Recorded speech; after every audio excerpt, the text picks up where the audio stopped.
animated anthology, Love, Death, and Robots, called The Drowned Giant. Spoilers ahead. Watch out, and take care. At the beginning of the episode, 3 scientists drive to a beach, while one of them, named Steven, narrates about a naked, dead giant. The day before, a massive storm had hit the sea, which washed up a dead body of a giant to the shore. The surprised local fishermen contacted the officials, who at first refused to believe such atrocious news. But as people began to visit the beach and return home with crazy stories, the scientists decided to go see for themselves. And so, Steven and his colleagues, who thought that everyone was just bluffing about the dead giant, now stand before him. A crowd surrounds the corpse, scared to touch it before being absolutely sure that it's safe. Steven's colleagues guess that the man weighs somewhere around 80 tons. Steven narrates that the vast proportion of his features makes it difficult for them to figure out his age, but looking at the giant's defined nose and mouth, he believes that he had been a young man with a modest temper.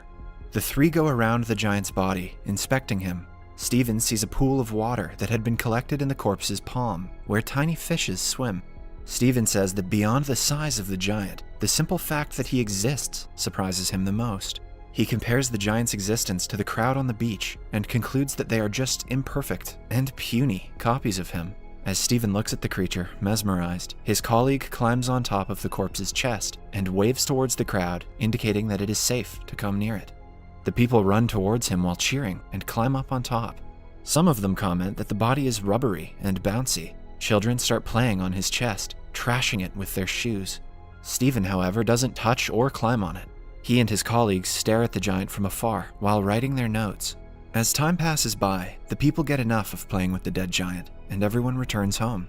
After 3 days, Steven visits the beach again. Because of his growing interest in the giant, his facility assigns him the role of keeping tabs on it. Steven claims that he wasn't morbid about keeping an eye on a dead person because, for him, the giant was more alive than the people around him. He watches as kids play slide on the corpse's chest, and some workers plan to butcher his femur bone. The following day, Steven deliberately postponed his visit to the beach until late afternoon so that no one would be around. When he gets there, the corpse looks in bad form and has started to decay. A teenage girl sits comfortably on the giant's ear, using it as a chair. Steven notices that the giant's face has a much less youthful look than it had before.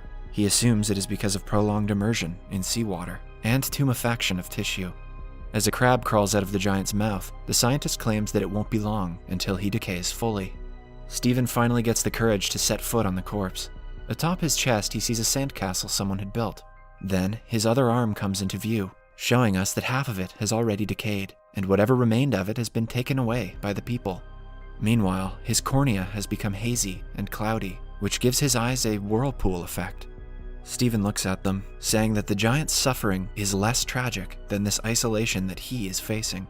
The next time he visits the giant, both of his arms and one of his legs have decayed and been cut. Steven walks around, looking at the corpse, which has been vandalized by teens who spray paint insults on his body. He is reluctant to witness the end of the magnificent creature, but the insults make him feel that the creature is more human, because it seems more vulnerable to him now.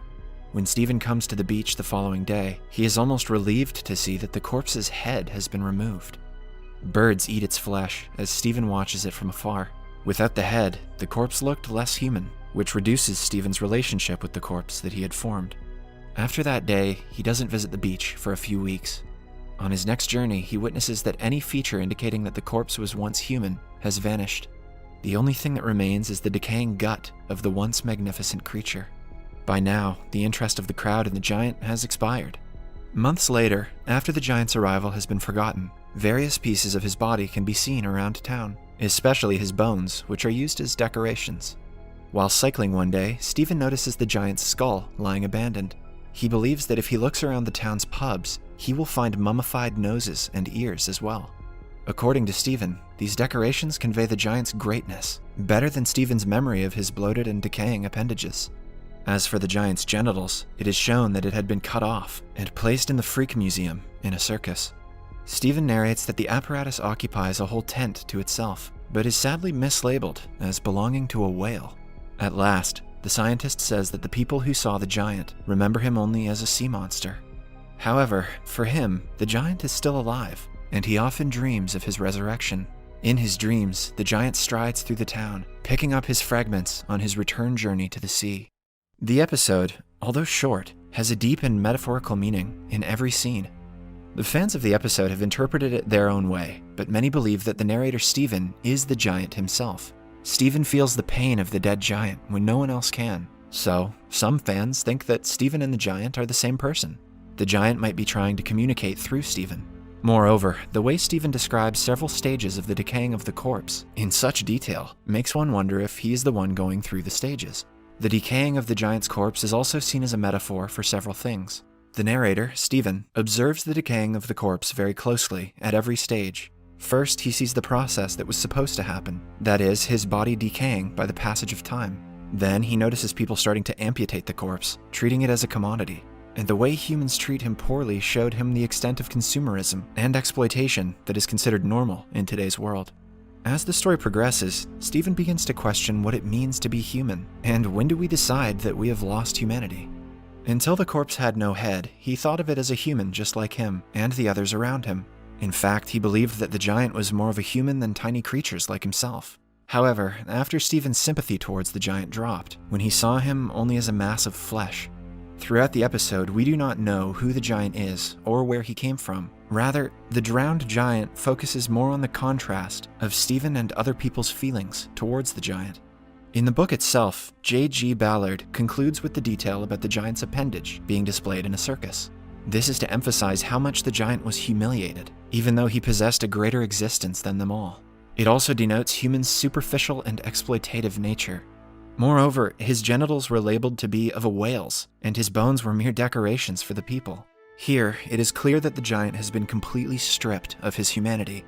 However, Stephen describes the genitals and decorated bones as the only things that convey how magnificent of a being the giant was.